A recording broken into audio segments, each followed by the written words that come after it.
Hello everyone, back with another video and in the same genre of staying in health and fitness.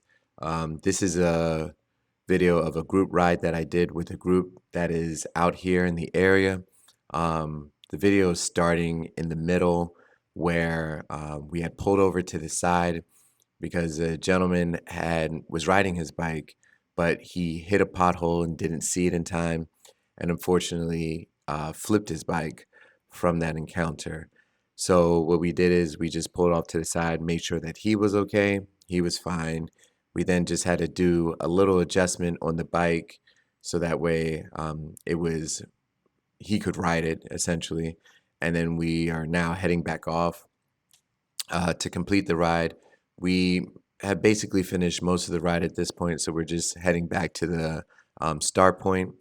And one of the things for myself that I like about riding is just the freedom it provides. Um, but I will also say that uh, it is interesting when not riding with a group. Reason being, it can be slightly dangerous, but with a group, you can definitely take more space. And so I like when riding with a group, we can actually take a bike, or I'm sorry, we take the bike lane, but we also take a car lane. And that just gives you an extra bit of padding, if you will. So that way you can kind of ensure safety for yourself and others. Right now, we're kind of moving to the side because there's an ambulance that's behind us, I believe. And so we're just moving off, and you could see the red on the backpack of the person in front of me. And now they pass, so we slow down because we obviously don't know which way they're going. They could have been maybe making the right across us or whatever. So still yielding to emergency vehicles like a car as well. But yeah, so we're headed back. This is an area that has like a slight incline before we get to a very nice downhill. For myself, I am not a fan of downhills on a fixed gear bike. And then for those of you who don't know, fixed gear basically means that you're doing all the pedaling. So if the bike is moving, your legs are moving. Um, but the beauty of a fixed gear also is that um, you're able to use your legs to brake, which is one of the reasons that I actually purchased a fixed gear. Because I found that when I was riding my hybrid bike in the New York area, I was burning through the rubber pads for brakes. And I was like, it would be really great if I could just stop the bike with my legs, i.e., here we are with the fixed gear. Um, it is a lot of work, though. I will not lie. And my bike is a little heavier because I got a steel instead of getting like aluminum or carbon. Um, so that adds to the work. But I purposely purchased the bike for that reason. So I wanted to get a steel frame because it was heavier than carbon and heavier than an aluminum. And I also got a steel frame because, I'm sorry, so for that reason. Also, I heard though that steel frames are better for fixed gear because it's not as much play. I don't know about that. I can't speak to that just yet.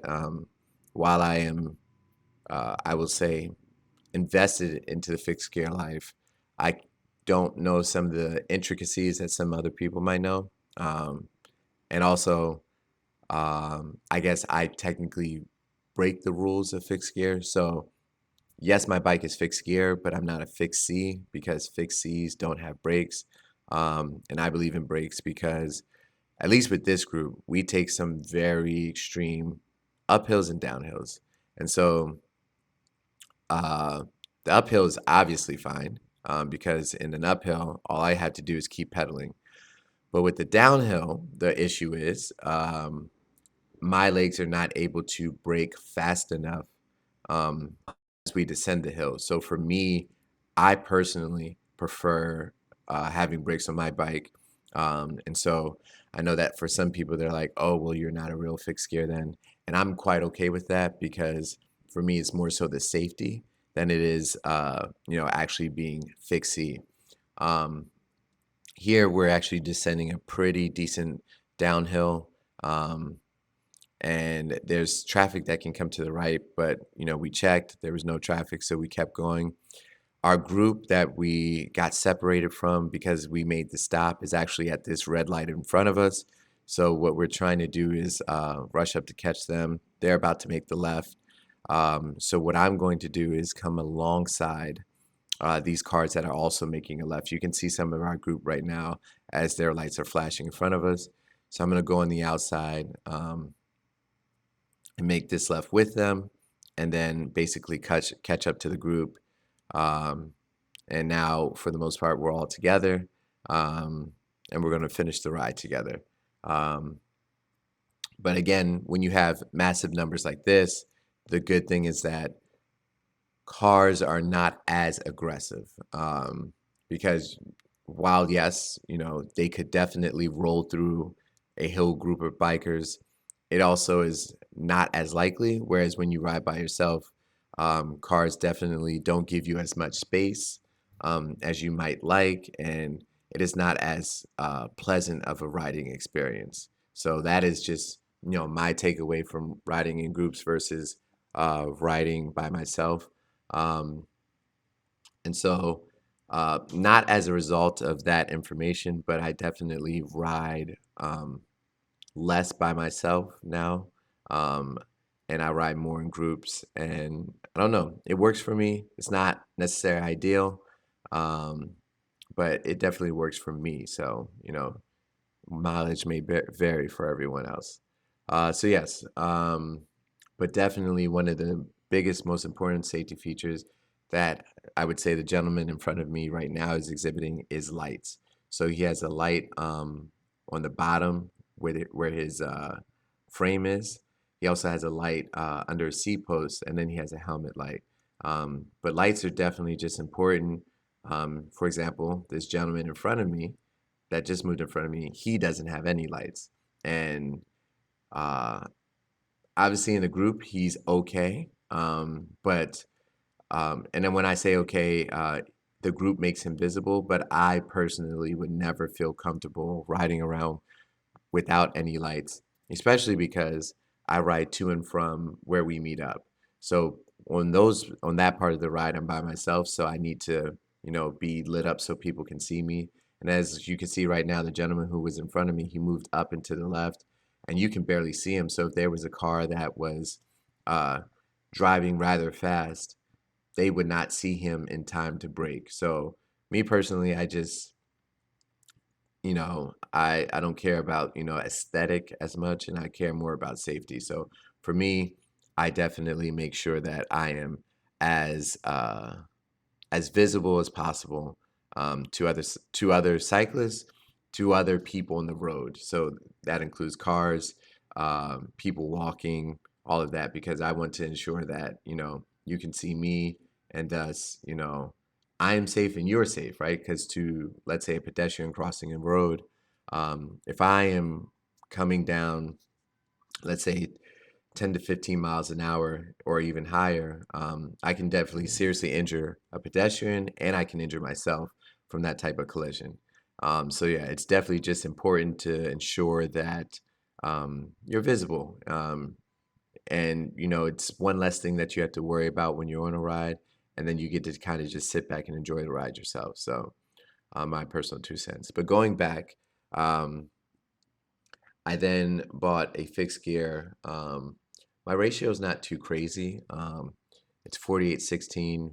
To go into it quickly, 48 means the number of teeth on the front chainring.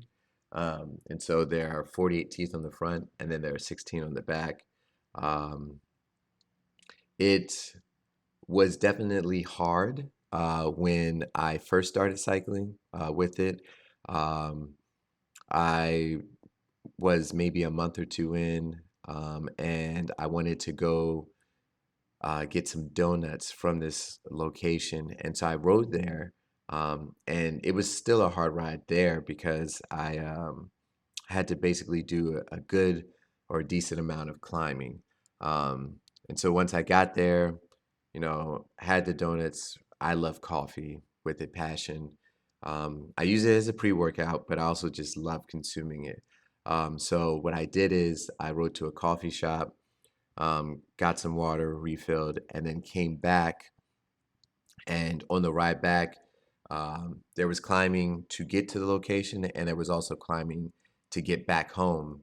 And that was a very serious ordeal because I feel like the place or the path that I chose, which was recommended to me by others to get back, it was very it had a it was a steep incline that did not stop. Let's just say it like that.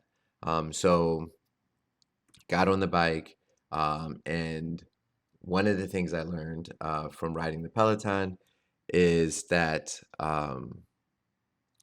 one, your strongest position, if you will, when riding the bike is to ride seated. That's when you could generate the most power.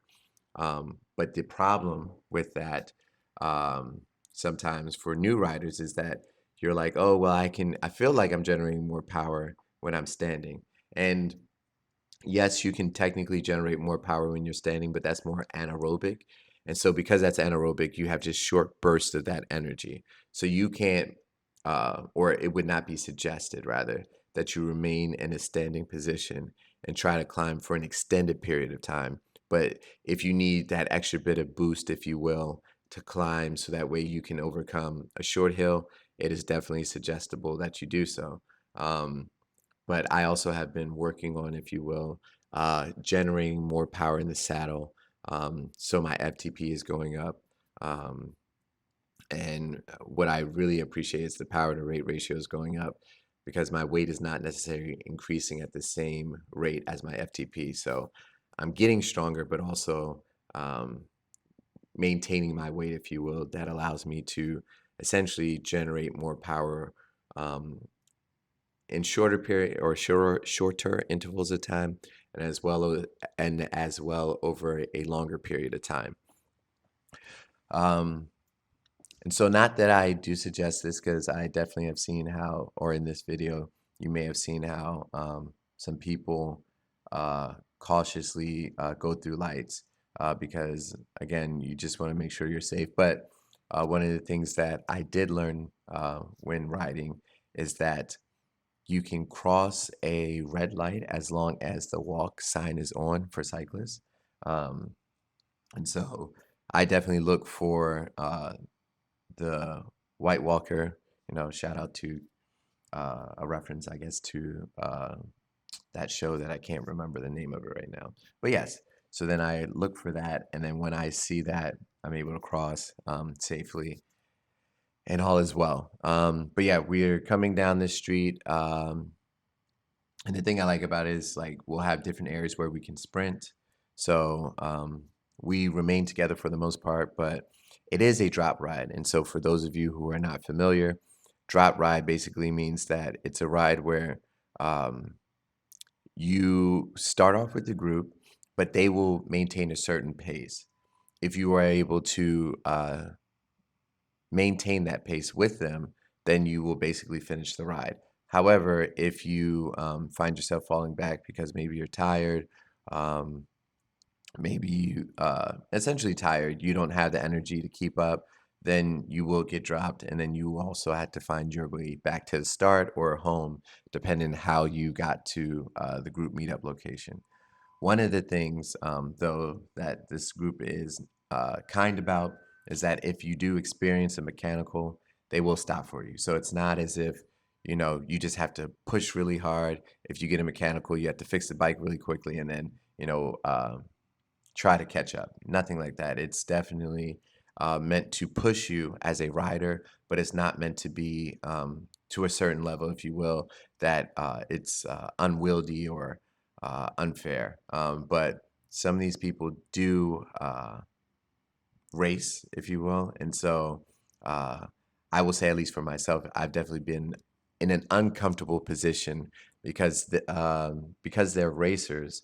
Uh, it'll be really tight while you're riding, and I don't like that because I like options. Like if something happens on my left, I like to go to the right. Something happens on my right, I like to go to the left. But like there'll be somebody on your left side and then somebody on your back right tire. And so there's no really place to go, if you will, if you need to make a decision. So maybe just something I need to grow in as a rider, but not something that I particularly am crazy about at this point in time. And so, yeah, we're just literally almost there at this moment. What we do is we head back to a liquor store, just because the liquor store has, bananas. They have different foods that we can kind of fuel up from the ride. And then there's also like a donut shop. So I know there's one gentleman who always gets a cup of coffee at the end of the ride, and that he says that calms him down, which is crazy to me. But if it works for him, I love it. So yeah, also get donuts. If you need extra energy at the end of the ride. Um, I get different snacks for myself, just to kind of give me a little boost of energy so that I can head back home, and have the energy to head back home. Because again, some of these rides are chill. This ride was interesting because I wouldn't say it was chill, but it definitely wasn't as intensive. For me, the intensive rides are the climbing rides, but this was we had different sprints, if you will. So that's why I would say it was chill, just because it wasn't like we were going too hard, um, and climbing for long periods of time. So for me, that's usually the rides where I'm exhausted. So again, here's the liquor store. We all kind of pull up, get whatever we need, coconut water, snacks. There's a donut store to the right there. And you just get whatever you need after the ride. But I will say that I'm going to show you what my favorite thing to get is after the ride once, towards the end of this video. Um, but yeah, it's a good time. You get to relax, um, get whatever you need, and then head back home. Some people live further than I do, so thankfully I live close enough where I can ride to the meetup, and then also ride back home. But some people, they live a decent way, so let's say like 10 miles or so. So for them, it would not be, let's say, as ideal to ride to the meetup and then also ride back home, because we average, I would say, between 20 and 30 miles on the ride. So and for some people, that's nothing, right? They can do all of that. So this is one of the gentlemen I know on the ride. So, packing up the bike and everything, good thing also is that people are outside and they kind of watch your stuff for you. So that way, you don't have to worry about, or watch your bike, that somebody's stealing it while you're, inside buying your stuff. So yeah, now we're about to head out and head to the actual meeting point. Um, and I will show you what my favorite meal is after this ride. Um, I won't say it's the healthiest meal, but it is definitely the most amazing. I enjoy it, at least.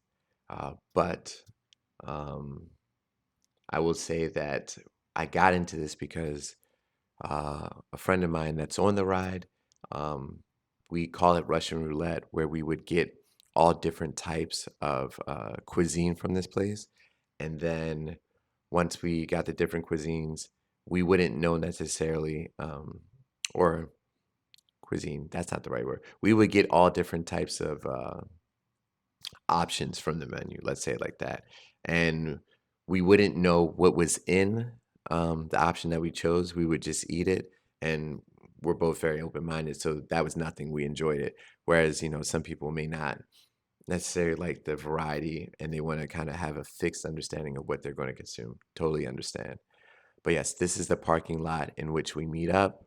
And so we're going to ride through this parking lot and head to I wouldn't say my favorite place, but a place I enjoy because I am definitely hungry at the end of these rides. So yeah, while I had this time, I appreciate you guys for tuning in. Please like and subscribe. Let me know how in the comments how I can do better, give you more information, better content, and just help overall. I hope that this was entertaining for you. But now we are pulling up to the place, the taco stand. This right here is amazing. You got to try it.